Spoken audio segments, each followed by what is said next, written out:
Welcome back, everybody. Today we're talking about the addition of angles, multiple angle formulas, and the double and half angle formulas.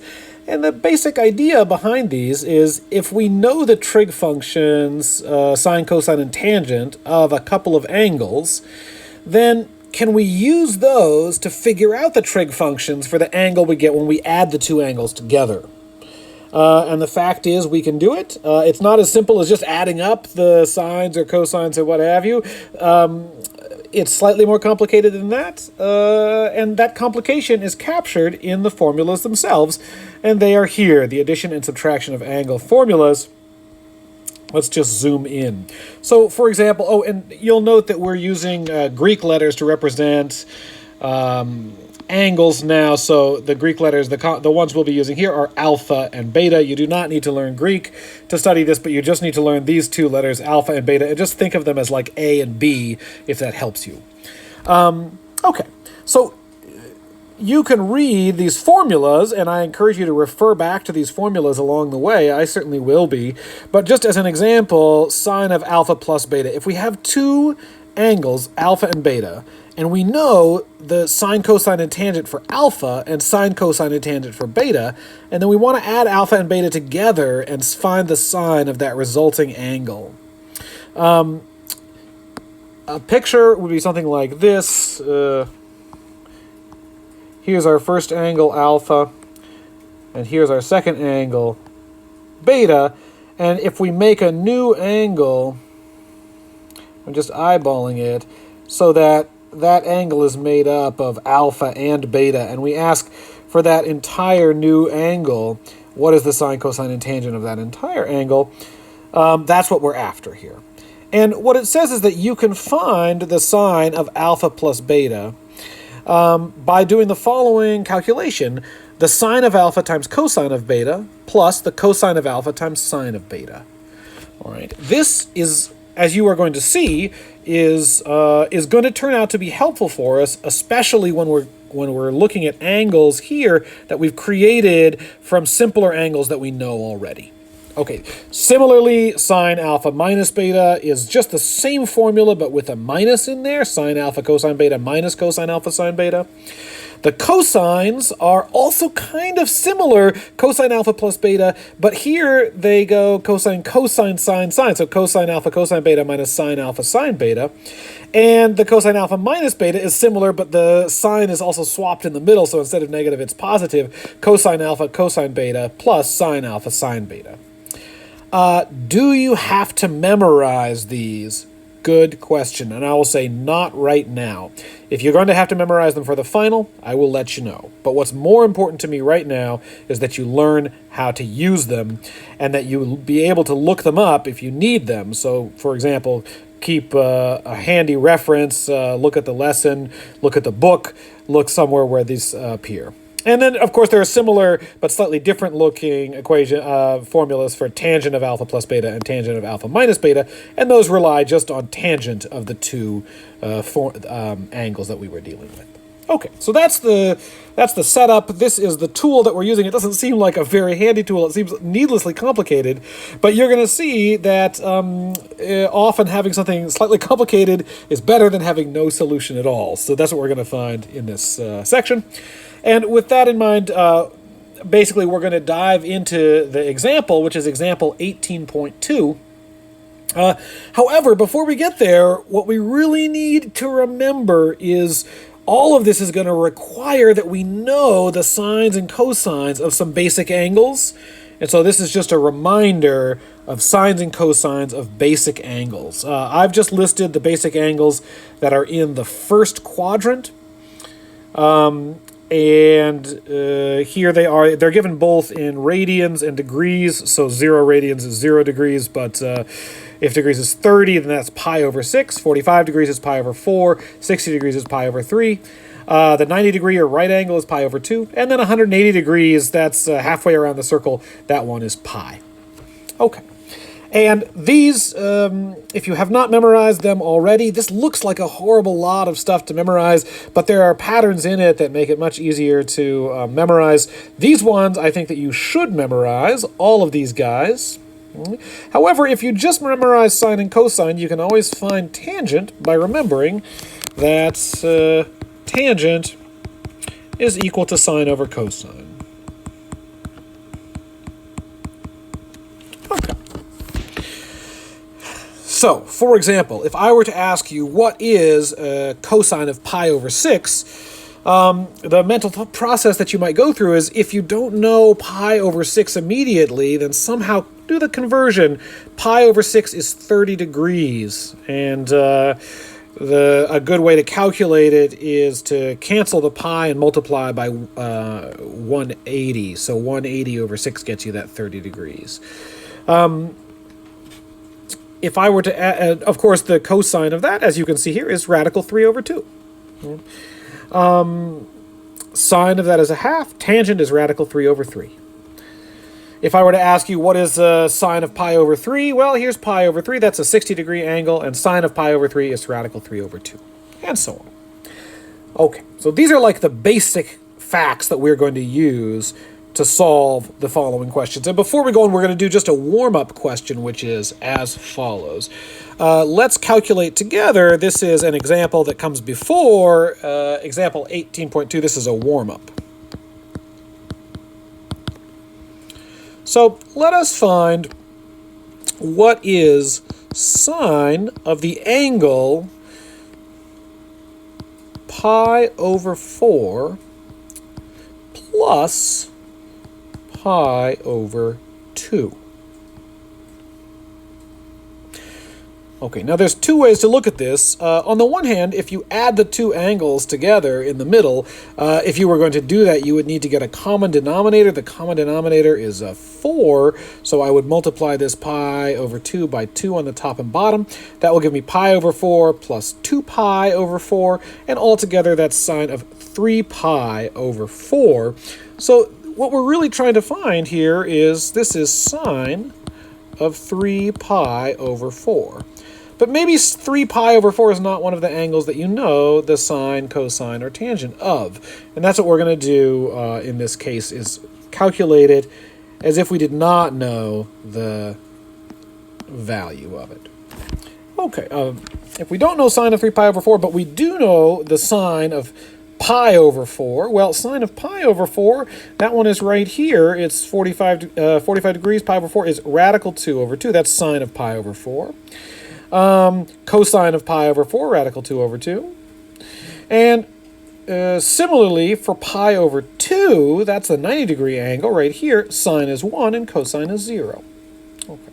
So what do we need to do in order to do this? Sine pi over 4 plus pi over 2. Well, the first thing that we're going to do is we're going to use the formula to rewrite this in terms of sines and cosines of just the individual angles, pi over 4 and pi over 2.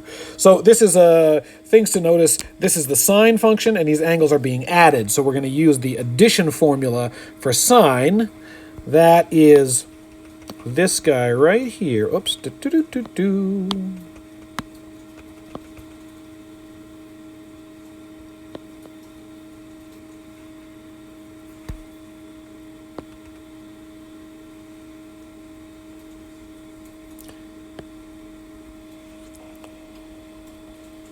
And then let's go ahead and paste that sucker down here. So this is what we're using. Sine alpha plus beta, sine alpha, cosine beta, cosine alpha, sine beta. And all we need to do is just mentally replace alpha is going to be our pi over 4, and beta is going to be our pi over 2. So what does this look like altogether? Sine pi over 4 plus pi over 2. Well, it's sine of alpha times cosine of beta, and so that is sine of pi over 4. Pi over 4 is like our first angle, our alpha, times cosine of our pi over 2. And then plus cosine of pi over 4. Oops. Sine of pi over 2.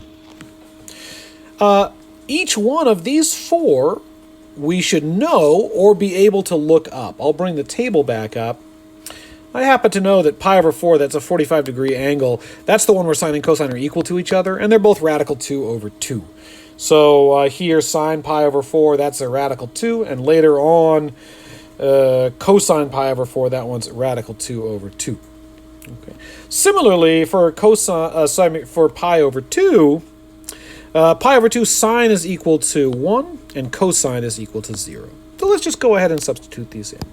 Sine pi over 4, that one's radical 2 over 2. Cosine of pi over 2, that one is 0. Plus cosine pi over 4, that's radical 2 over 2, times sine pi over 2, that one is 1. Now what's nice about this is that the 0 times radical 2 over 2 just disappears, and the 1 times radical 2 over 2 is just radical 2 over 2. And so that's all that's left is just radical 2 over 2. So what do we have? We have that sine of 3 pi over 4 is equal to radical 2 over 2. Okay. This is actually one that you guys could figure out already. Sine of 3 pi over 4, that is a 135 degrees, and that's the one that it's like the 45-degree angle, but it goes up and to the left in quadrant 2 instead of up and to the right. Maybe one more quick reminder. When you're looking at an angle drawn in the coordinate plane like this is quadrant 1, quadrant 2, quadrant 3, and quadrant 4. The angle that I drew here is in quadrant 1. And the key thing to remember is that when you're looking at a picture like this, the x-coordinate is the cosine and the y-coordinate is the sine. And that means in quadrant 1, both x and y are positive, because it's on the positive side of the x-axis, positive side of the y-axis.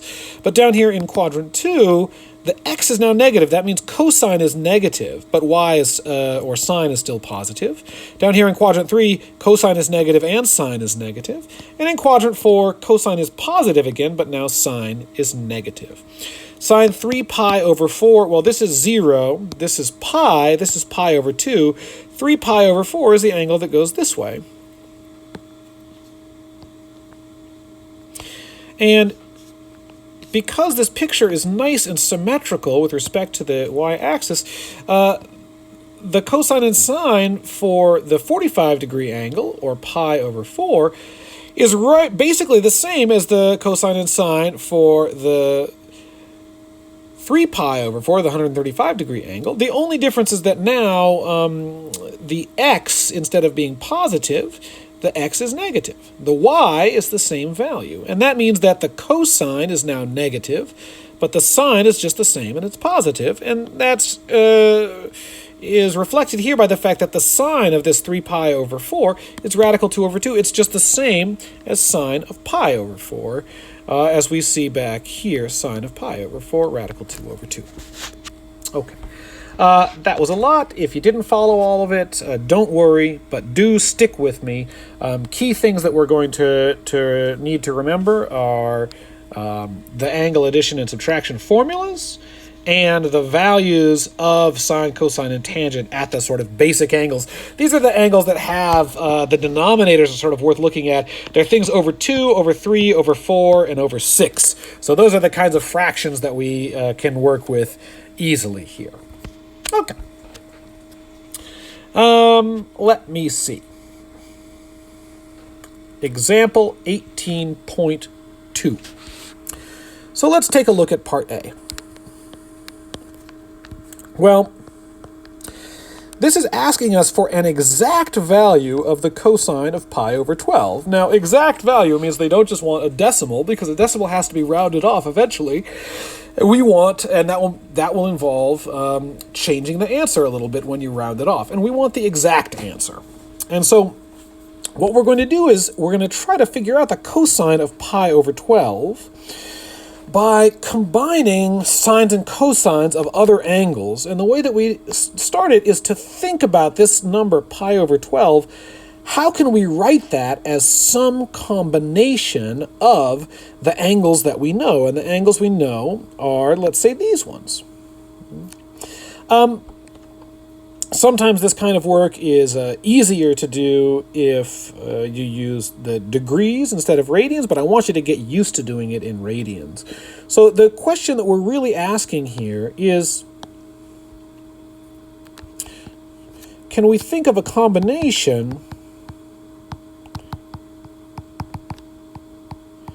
of the angles pi over 6, pi over 4, pi over 3, pi over 2 gives pi over 12. To me, this is not obvious, but I claim that the answer is the following. Claim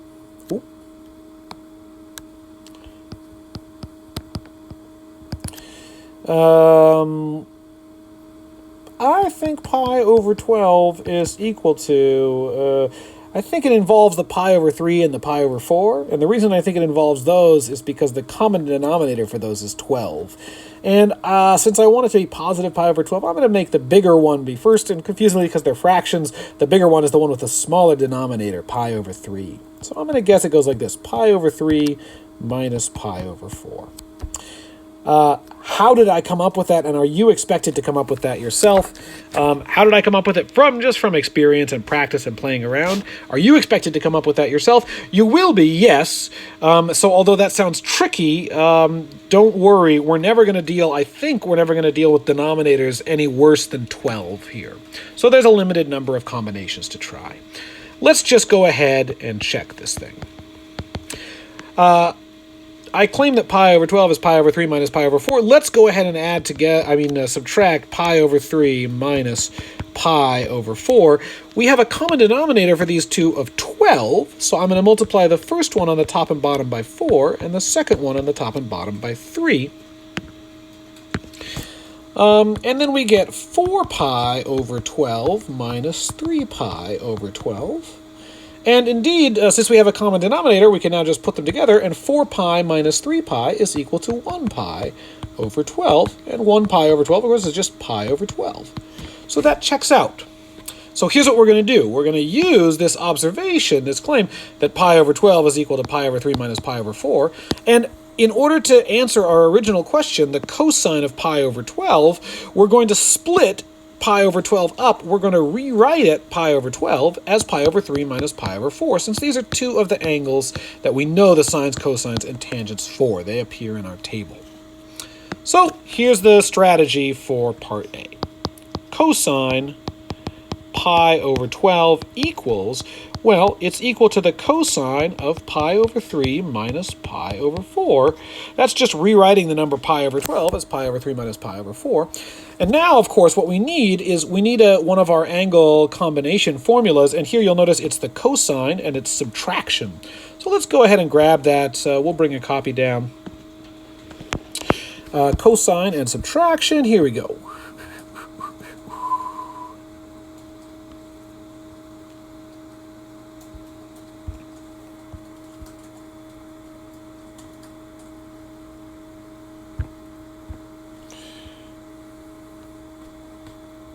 Okay, that's just for reference. So altogether, we're just going to recopy in there, putting in for the alpha, that's like our pi over 3, and then the beta is pi over 4. And you'll notice that although there's a minus in front of the beta itself doesn't have that negative in it. The beta is positive. The minus appears in the formula here. So when we plug this in, this is going to be cosine of pi over 3, and then it's going to be cosine of pi over 4, not cosine of negative pi over 4. Okay, that's keeping your negative sign straight. Let's go ahead and do it. We'll first write it in long form, and then we'll substitute in the values. So this is cosine pi over 3 times cosine pi over 4 plus sine pi over 3 sine pi over 4. All right, and if we can just fill in cosine pi over 3, cosine pi over 4, sine pi over 3, and sine pi over 4, we will be done. Now, certainly you can go ahead and check the table for these, but I'm just going to go through a little bit of my own mental process, how I remember them. So for pi over 4, so this is just an aside. For the angle pi over 4, That's the one that's 45 degrees, and I know that that's the one where sine and cosine are equal, and they're both equal to radical 2 over 2. So just on the side, I'm just going to note that sine of pi over 4 is radical 2 over 2, and, whoops, cosine pi over 4 is radical 2 over 2. For the angle pi over 3, here's the way I think of that one. When you're looking at these angles, there's sort of two angles we deal with. One is, the smaller one is the one here. This one is pi over 6, or 30 degrees. The larger one is pi over 3, or 60 degrees. And these two angles, of course, we usually draw also the 45 degree in the middle. I'm leaving that off for now just because I want to focus on these two angles. And the reason that I focus on these two angles is because the sine and cosines of them, you do have to remember them, memorize them, but once you've memorized them for one, you just have to switch their places for the other. So thinking of these in terms of x and y, where x is cosine and y is sine, the two numbers that I know go in there, they're sort of numbers that go together. And although I don't have everything memorized, I do have these numbers have gone together for me. This is for the angle pi over 3. I know that they're going to involve radical 3 over 2 and a half. So somehow that combination, if you can remember it, these are the two numbers that are going to show up in there. Now, which one of those numbers is bigger? Well, they're both over 2. That's handy. 1 is on top of the second one, and radical 3 is on top of the other one. Radical 3, I don't know what it is equal to exactly, but I know it's got to be bigger than 1, because if you square 1, you just get 1, and it's got to be less than 2, because if you square 2, you get 4. So radical 3 is somewhere between 1 and 2. It's 1 point something. And the top of this fraction is 1, and since the bottoms of the fractions are the same, we know this one is the bigger fraction. Radical 3 over 2 is a bigger number than this one. And you'll see here, it looks like the x is bigger than the y, and here it's reversed. The y is bigger than the x. And so with that in mind, I just have to fill these two numbers in the correct places. For this one, the x is going to be the larger one, radical 3 over 2. Y will be a half. For this one, the x is going to be the x is going to be the smaller one, 1/2, y is radical 3 over 2. And then it's just a matter of remembering that when you look at points on the unit circle, when you're looking at angles in the 4 quadrants, the x is cosine and y is sine. So let's just go ahead and make a note. This is cosine, this is sine. And this one is cosine, this one is sine. And the two angles that we're dealing with here, this angle is pi over 6, this angle is pi over 3. Okay, so why did I go through all of that? This is how I remember the values of sine and cosine for pi over 6 and pi over 3. What do I remember? I remember this pair of numbers, 1/2 and radical 3 over 2.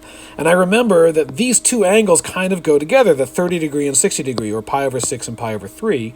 And then it's just a matter of arranging them for the x's as radical 3 over 2 and 1/2 as the x and y in each of them, and they just get reversed from one to the other. And then decide which of these angles is the one we're looking for. Well, in this particular problem, we are looking for the pi over 3, both cosine of pi over 3 and sine of pi over 3. And so what are we going to be using? Well, we're going to be using here, the pi over 3 is this angle, and the cosine is a half, sine is radical 3 over 2. Okay, all of that having been said, I think I am now ready to plug in for this expression all of the values. So let's see.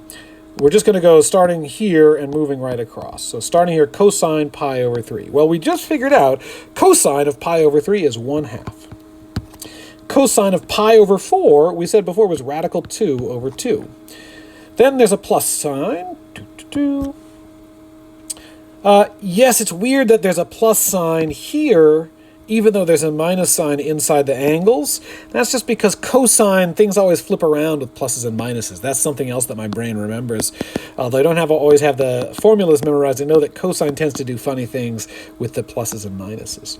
So following the formula, the plus we've copied in, and now we're going to do sine of pi over 3. Sine of pi over 3, we figured that out. That's radical 3 over 2. And sine of pi over 4, that's radical 2 over 2. So here's what we've got. I'm going to combine these by multiplying. Since these two fractions are multiplied, I can multiply the bottoms. 2 times 2, that's going to give me 4 in the denominator. And multiply the top. 1 times radical 2 gives me radical 2 in the top. So this is radical 2 over 4 plus, and this one is going to give me, when we have two radicals, radical 3 times radical 2, you're allowed to combine those into a single radical, multiply the stuff underneath. So the 2 times 3 gives me radical 6. And on the denominators, 2 times 2 is 4. So what do we have? Radical 2 over 4 plus radical 6 over 4. Now, those have the same denominator, so we can add them together, make them a single fraction. It's going to be over 4. But on the top, these radicals are not the same. That is, it's not radical 6 plus radical 6. It's radical 2 plus radical 6. They are not like terms. They're not like radicals. And because of that, we cannot add them, combine them into a single radical. All we can do is just leave them there as they are, radical 2 plus radical 6 over 4. So this is our final answer. What is cosine of pi over 12? Well, the answer is it's radical 2 plus radical 6 over 4. And you'll notice that we have not given a decimal version. We haven't had to round this off. So this is an absolutely exact answer for cosine of pi over 12. All right, that's it. I understand these take a while. These problems take a little bit of time, but there's a lot more on this page than just this problem. When I do the next one, I'm going to go through much less discussion, and so you'll see that that actually goes a bit faster. Let's go ahead and do it. So this was part A. Let's go ahead and do part B. Part B is tangent 5 pi over 12. That's what we're on here. All right. So B, tangent 5 pi over 12. So there's like some scratch work to be done, which is how do we write 5 pi over 12 as some combination of the angles that we know, which are pi over 2, pi over 3, pi over 4, and pi over 6. You might take just a minute, pause the video, and see if you could think about how do we write the fraction 5 pi over 12 as some combination of those other fractions. And as you guys have probably noticed, you can kind of just ignore the pi when you're doing this calculation. Just think about 5/12, and can you write that as some combination of a half, a third, a fourth, and a sixth? And then we stick that pi in on everything. Okay. Pause for just a second. See if you guys can figure it out.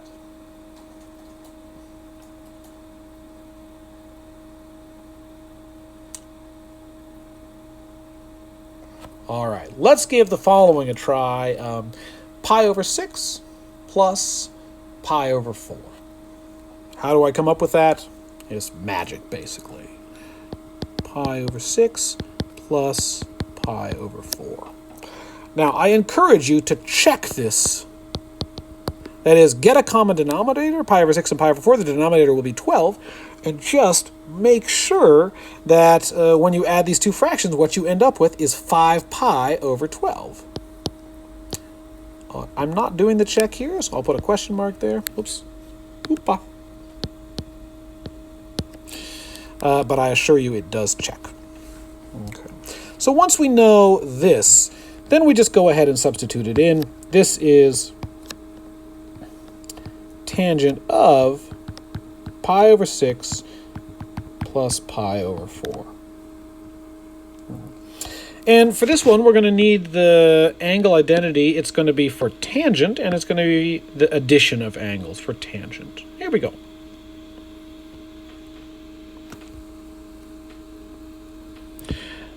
Go ahead and grab that.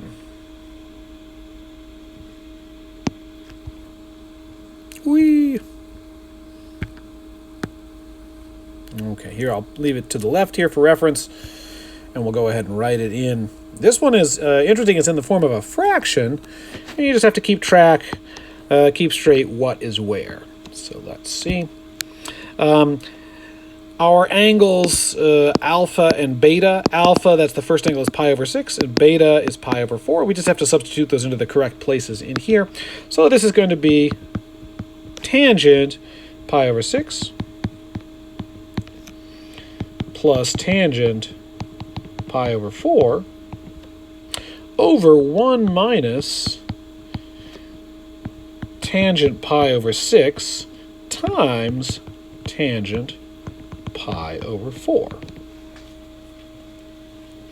Of course, we're going to need to know the tangent of pi over 6 and the tangent of pi over 4 for this. You can refer to our table up above if you wish here. Or if you have a sense of these, if you're starting to figure them out, that's great. Pi over 4, that's the one where sine and cosine are equal to each other. And because of that, I know the tangent is equal to 1, because sine over cosine is equal to 1. And pi over 6, this one, you can see tangent is radical 3 over 3. That comes from sine is a half, and cosine is radical 3 over 2. Okay, so we have tangent pi over 4 is 1. And tangent of pi over 6 is radical 3 over 3. All right, let's go ahead and plug in. So this whole thing is equal to tangent pi over 6, that's radical 3 over 3, plus tangent pi over 4, that's 1, over 1 minus tangent pi over 6, so that's radical 3 over 3, times tangent pi over 4, that's 1. Okay, certainly could be worse. Let me see. So this is radical 3 over 3 plus 1 over 1 minus radical 3 over 3. Now, this expression has some interesting and nice symmetries to it, but we could definitely simplify it. There are a few ways to simplify it. So one option is to combine the bottom together by getting a common denominator of the 1 and the radical 3 over 3, and similarly combine tops together and then flip the bottom equation up and bring it up to the top. However, I'm going to use a different strategy, which is I'm going to take the big fraction, and I'm going to multiply the top and bottom by the same thing. What I'm going to multiply by is something that will cancel out when I multiply it through. It will cancel out this denominator, and when I multiply it through here, it will cancel out that denominator. The thing that will cancel those out is the number 3. So I'm going to multiply by 3 over 3. And when you multiply, it's important we think of putting the top and the bottom in parentheses. That makes sure we don't leave anything out when we distribute. Okay, so let's go ahead and do it. When I multiply this 3, I'm going to need to multiply it by each of the things inside. I'm going to need to distribute it through there. And 3 times radical 3 over 3, the nice thing about multiplying that times that is that the 3 on the bottom cancels with the 3, and we're just left with radical 3. And then the 1 becomes 1 times 3. That's just 3. Now, on the bottom, 3 times 1 is 3. And then 3 times radical 3 over 3. Once again, it cancels the denominator of the 3. And we get minus radical 3. So far what we've gotten this to is radical 3 plus 3 over 3 minus radical 3. Still complicated looking, but at least it doesn't have those little fractions inside of fractions. It's not always clear how to know when you're done simplifying, but here we do have this notion. It's called rationalizing the denominator. Rationalize the denominator, and what that does is it allows us to get rid of the radical down here. Rationalizing the denominator is a pretty common trick. It's a tool that we use, and it helps us make our answers uniform. By simplifying the denominator, all the complication, the radicals go up into the numerator, and if two people have answers and we want to compare them, having the denominators be rational means that if we can easily check and see if they're the same, and then we look at the numerators, which is where the complication is, and make sure that they are the same also, and that's how you can tell that two answers are the same. Okay, so rationalizing the denominator, how do we do it? This is a trick that we've used before in this class in other circumstances. It is the answer of how to do it is to multiply by the conjugate of the denominator.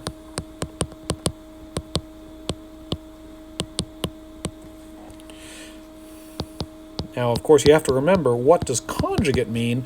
The conjugate, when you have two things added or subtracted, the conjugate is just the same as this, but you change the sign in the middle. So this, instead of a minus, is going to become a plus. So what are we going to do? We are going to multiply this by the conjugate, 3 plus radical 3. And since we don't want to change the value of this fraction overall, we're going to multiply the top and bottom by the same thing. That means we end up just changing the way that it's written without changing what the whole thing is equal to. So we multiply the top and bottom by the conjugate of the bottom, the conjugate of the denominator. Maybe of denominator, in case you're looking at this later.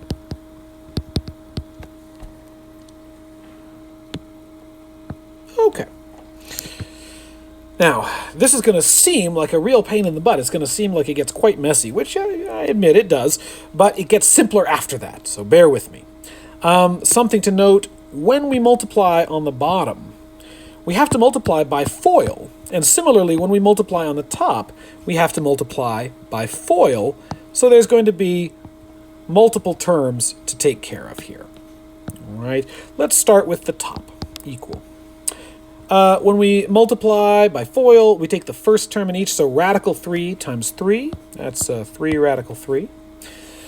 Then radical 3 times radical 3, radical 3 times radical 3, that's just equal to 3. I'm going to write that in the next step. I'll leave it like that for now. Then we do the inner ones, 3 times 3, that gets us plus 9, and then finally the last 3 times radical 3, that gets us 3 radical 3. On the bottom we do a similar thing, but the signs are going to end up being different, positives and negatives, because of that negative down there. So 3 times 3, that's 9.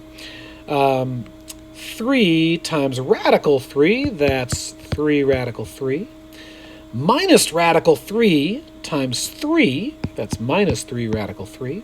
And minus radical 3 times positive radical 3 is minus, I'll write it like this, radical 3 times radical 3. What we're going to do in the next step is radical 3 times radical 3 comes out to be 3, and there's a minus in front, we're going to keep that there. Similarly, this radical 3 times radical 3 turns out to be 3, and we'll put that in. So let's just do those. Here we go. 3 radical 3 plus 3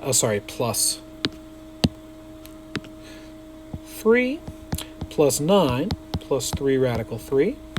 And then on the bottom, you'll notice that in the denominator, 3 radical 3 and minus 3 radical 3, those cancel each other out. That's really nice.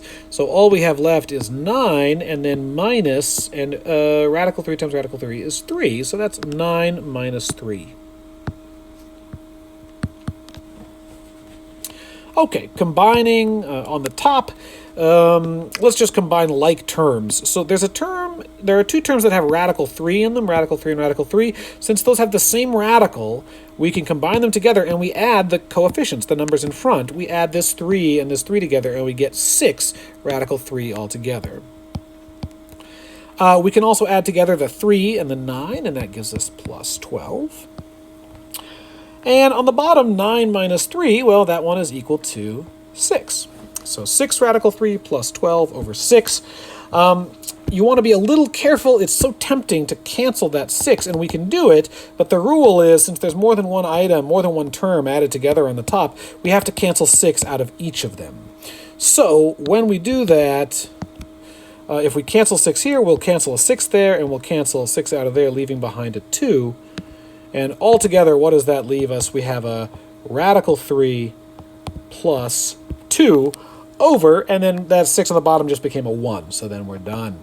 This thing, final answer is radical 3 plus 2, and that is exactly, without any rounding or anything else, that is the tangent of 5 pi over 12. I'll add that in here at the bottom. This is tangent 5 pi over 12.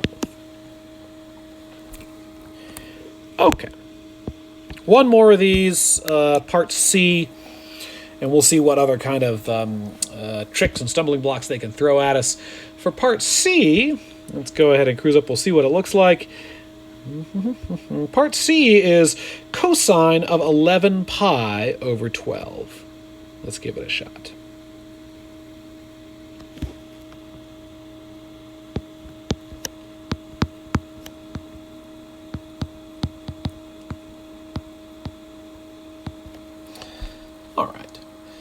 So this one, you need to think about how the heck to do it.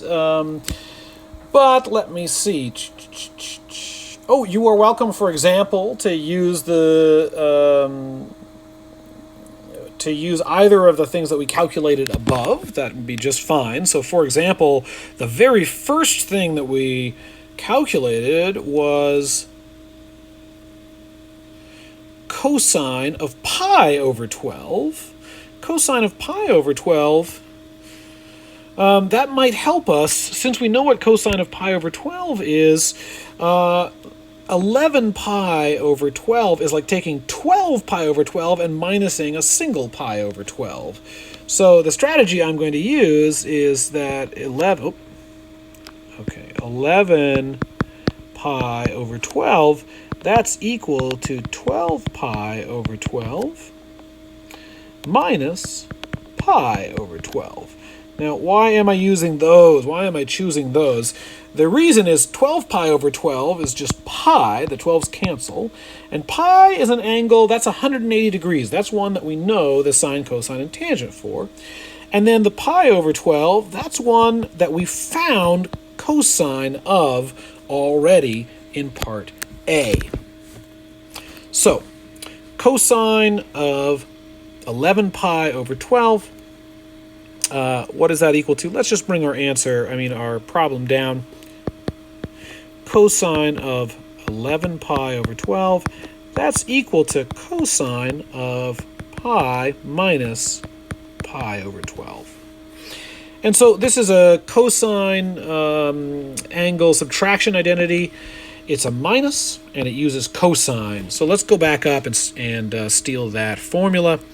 Where did it go? Here we go. So cosine and minus, that's this one right here.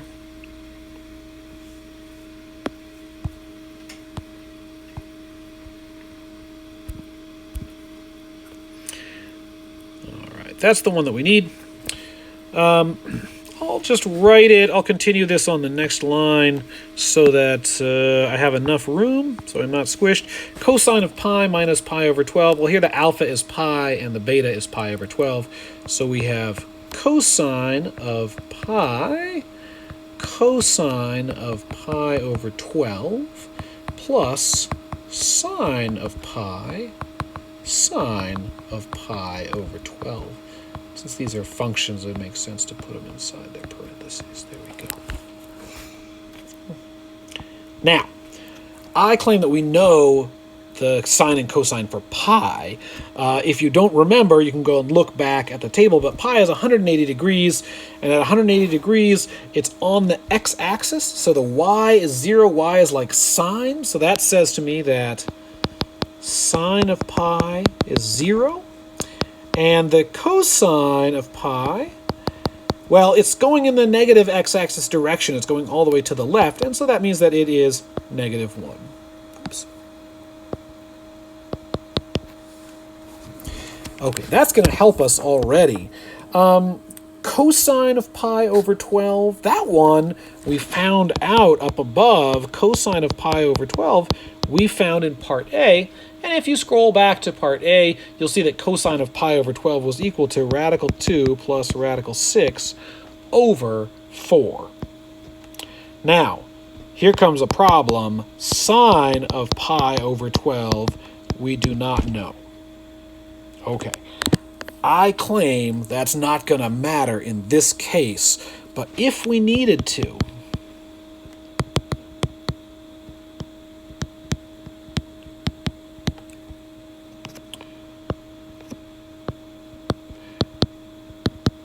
we could use the basic fact, which is that sine squared pi over 12 plus cosine squared pi over 12 is equal to 1. And since we know what cosine of pi over 12 is, we could take cosine of pi over 12, we could square it, and then we could subtract it from this side and this side, and we could get sine squared of pi over 12, what that was equal to, and then take the square root, and that would give us sine of pi over 12. So this would be the strategy. Let's just plug in what we've got and see if we need to do this. Do we need to do this?